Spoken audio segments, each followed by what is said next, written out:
Books, literature, the English dialect, the building blocks of students' minds. They teach us how to be literate, how to persuade, how to act, how to speak, and they teach us how to think. This is the reason why literature is essential in the classroom. However, this literature can be filtered and manipulated. It could deceive, leave us blind. And this kind of deceit is used even today with modern-day school boards and the book bannings.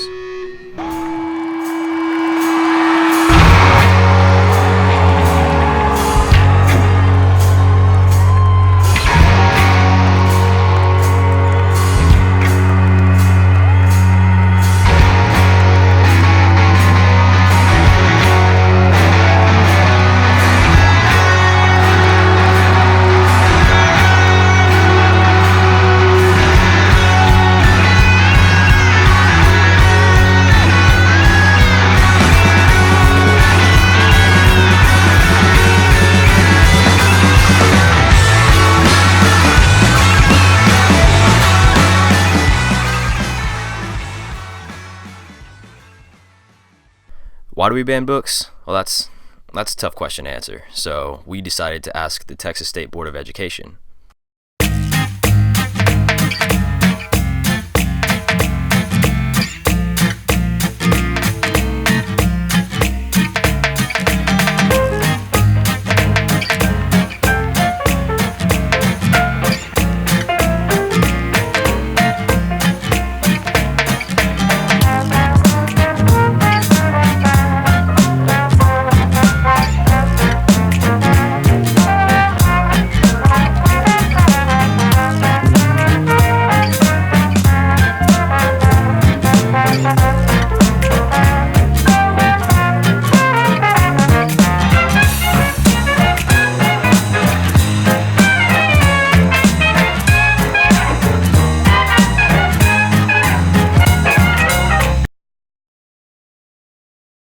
We actually mailed that letter, but we never got a response. So instead, we decided to interview a librarian from Collin College on the subject of why do we ban books?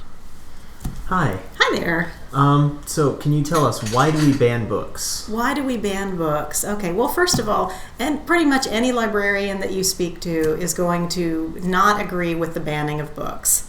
Many books are challenged, and when a book is challenged, that means someone makes an attempt to ban the book.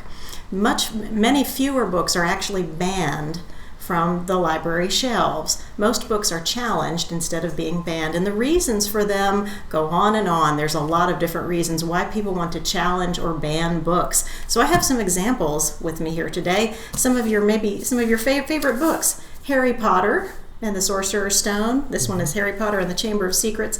The entire Harry Potter series has been challenged or banned at one time or another. It's a favorite among people who like to burn books in bonfires. And the reasons for that is some of the magic and witchcraft themes of it are offensive to people. So they want it removed so that nobody can read it. And that's what librarians object to. We don't want books taken off the shelf for everybody. You know, if you don't want to read a book or you don't want your children to read a book, that's fine. But when people start to ban books, when they challenge them and want them removed from the shelves, that's when librarians and teachers and concerned citizens will all put our foot down and say, no, we're not going to allow that to happen. I have some more examples. This is the Diary of Anne Frank, the critical edition of the Diary of Anne Frank. This is the unabridged and analyzed Diary of Anne Frank. This one, the actual Diary of Anne Frank, has been challenged in a number of schools. In the 1980s, the book was challenged for its discussion of sexual matters, and because the author criticized her mother, people wanted it removed from the library shelves. That's right. The Alabama Textbook Commission wanted to reject the book for use in 1983 because, and their reasons are, it was a real downer. Yeah. Really? They wanted it removed because it's depressing. And in the library world, we say, yes, it's depressing. That's the whole point. That's why we want people to read it. It's an important book. The Lord of the Rings, coming in at number 40 on the American Library Association's list of most challenged and banned books. The Lord of the Rings and The Hobbit, again, because there is some magic in them and some themes that people said were akin to, say, satanic elements or witchcraft. And here's another one. This is a book that was actually banned. This is a prized copy that I have of Ernest Hemingway's The Sun Also Rises. It is copyright 1926. The Sun Also Rises. This one was actually piled onto a Nazi bonfire in 1933 and burned along with all of the works of Ernest Hemingway and many other authors at the time. The Nazis were also big on burning books. The Pulitzer Prize-winning novel To Kill a Mockingbird, which many people have read in schools and treasured. It's a story about a rape trial in the 1930s, and so it deals with elements of sexuality, racism, violence. There's all kinds of that good stuff in here. And another one of my favorite ones that has been banned or challenged, A Wrinkle in Time by Madeleine L'Engle. It's also a prize-winning book. It won the Newbery Medal because it's such an excellent story. It's a great story with terrific characters. And again, this one is another book that was challenged and banned on a number of occasions. So that is a quick summary of why people have banned or challenged books over the years. And I'm so glad that this is something that you want to know more about. Thank you. Thank you so much for your time. You're welcome. After hearing all this from a college librarian, we decided to ask people around campus about their opinion on banned books and whether or not we should still ban books. So, what is your opinion on book bannings and censorships in school systems, and do you think that it affects the learning of students? I'm definitely against any banning of any sorts of books, any sorts of materials, because it does affect students. You're not exposed to things that could potentially help you or interest you or solve a problem. I do believe in age appropriateness. There are some things that are appropriate for 12th graders in high school that I don't think would be appropriate for 9th graders. But would I ban the book? Oh no, not at all. All right, what is your opinion on book bannings in schools? Well, I just think it shouldn't happen. Well, I mean, it depends really, because so like in school, like it's an environment where parents believe their kids go to like be censored from certain stuff, because there's stuff out there that parents don't want their children to see. Yeah. But they should also have that freedom to choose. Okay. All right. So, what are your opinions on banned books? I don't like the idea of banned books very much because they take away your First Amendment rights, and that's too close to communism for my personal comfort. All right. And do you think that books should still be banned in certain schools and in certain curriculum? Unless it's like an elementary school, and you don't want kids reading extremely graphic material when they're really young. But after like 5th grade, I don't think any books should be banned. All right. Thank you. Thank you. All right, what is your opinion on book bannings in schools? I mean, at some point you're going to have to stop everything because everyone just needs to grow up and be able to accept everything. Some things in the world are just bad and you have to get over it. All right, thank you. What are your opinions on banned books? What do you mean? Banned books like books that have been banned from most curriculums and societies actually in general. There are books like The Great Gatsby and The Things They Carried and The Scarlet Letter, books like those. I don't think those books should be banned because they expose you to what life was like back then, and it exposes you to a different culture. It's just a different literature than what you experience from other books they'll give you now. All right, and do you think that these books should be banned from certain schools and curriculums? No, they shouldn't be. Like I said, they expose you to different literature, and just because they may cover some sensitive issues doesn't mean you should take them away. You're going to experience it one day in your life anyway, so there's no need. What's y'all's opinion on book censorship? I don't think it should be allowed because I feel like there's value and quality in every book, and there's something you can gain from every book, and I bet Armand and other people agree. Yeah, there's some learning lessons you can find in books. All right. What is your opinion on book censorship in schools? I have no idea. In light of all this, we wanted to get a first-hand account of the book bannings. we found an article by Pat Scales, which included a quote from Stephen Pico. This quote read, "What I shall never forget is the silence of my teachers during the book banning. Only one of my teachers ever commented to me about the book banning. She was the English department chair, a good English teacher who had instructed me as a junior and in a great books course as a senior. One day after class, she whispered to me, 'Steve, you're doing the right thing.' I will never be able to forget that she felt the need to whisper." This quote was from a court case known as Board of Education v. Pico, which went all the way back to 1982. In this case, parents and school staff argued that certain books considered to be anti-American, anti-Christian, anti-Semitic, and just plain filthy be removed from high school and junior high school libraries.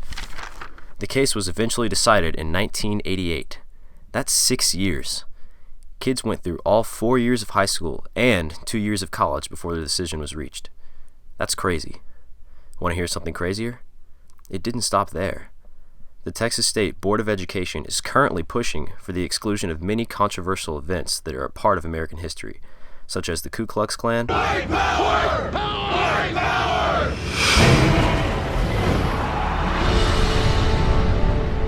Blue power, motherfuckers, Miami PD! and Jim Crow laws. Pat Hardy, a board member of the Texas State Board of Education, is even going as far as including dishonest claims about the cause of the Civil War, saying it was not over slavery at all, but over states' rights. If new textbooks are printed with these elements, then how will the next generation of Texas students be able to learn the rich history of the country they live in? This kind of censorship has been featured in a fairly well-known banned book by Ray Bradbury titled Fahrenheit 451. The plot was centered on a dystopian future wherein books are illegal and the government wishes to keep the public stupid so as to boost marketing tactics and make easier their antagonist goals. It's also something that happened in reality, in the time of the Nazis. In Indiana Jones and the Last Crusade, there is a reference to this historical event, as Indiana Jones stumbles through a burning book bonfire and receives the signature of one Adolf Hitler. He also finds an old knight, older than time probably, and becomes guardian of the Holy Grail, but the stuff before all that is completely factual, except for the signature bit.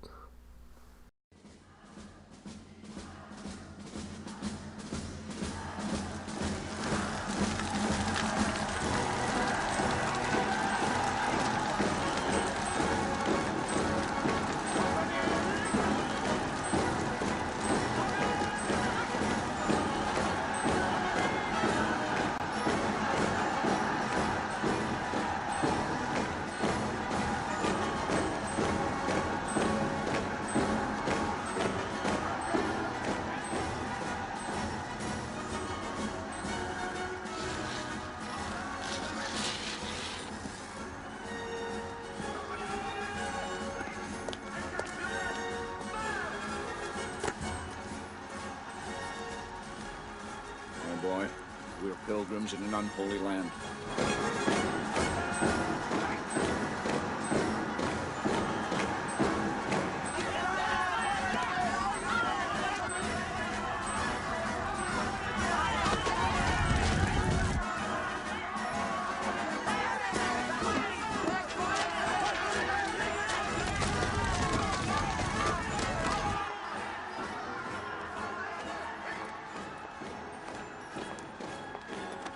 Doctor? Where is it? How did you get here? Where is it? I want it! You came back for the book? Why? My father didn't want it incinerated. Is that what you think of me? I believe in the Grail, not the swastika. You stood up to be counted with the enemy of everything that the Grail stands for. Who gives a damn what you think? You do! All I have to do is squeeze. All I have to do is scream.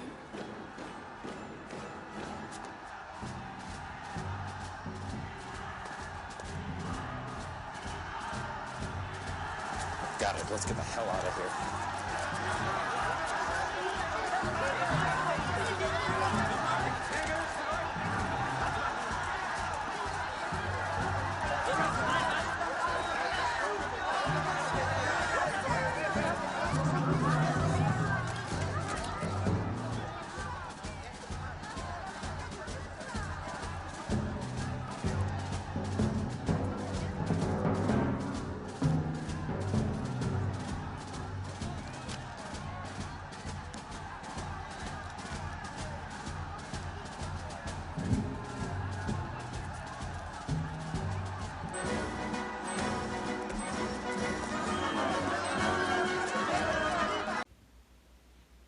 Overall, we've come to decide that banning books is a bad thing. While it may be used in moderation for school systems so that extremely graphic material cannot be accessed by someone in maybe 6th or 7th grade, book bannings should not go outside of school systems. If a younger student wants to find a book that isn't available to them in their school library, they should have a right to that book in a public library at the bare minimum. Banning books is wrong. Moderating books is logical. Censoring education, however, is unacceptable. Picture yourself in the living room, your pipe and slipper set out for you. I know you think that it ain't too far, but I hear a call of a lifetime ring. Felt the need to get up for it. Oh, cut out the middleman, compete with the middleman. You got no time for the messenger, got no regard for the thing that you don't understand. You got no fear of the underdog, that's why you will not survive.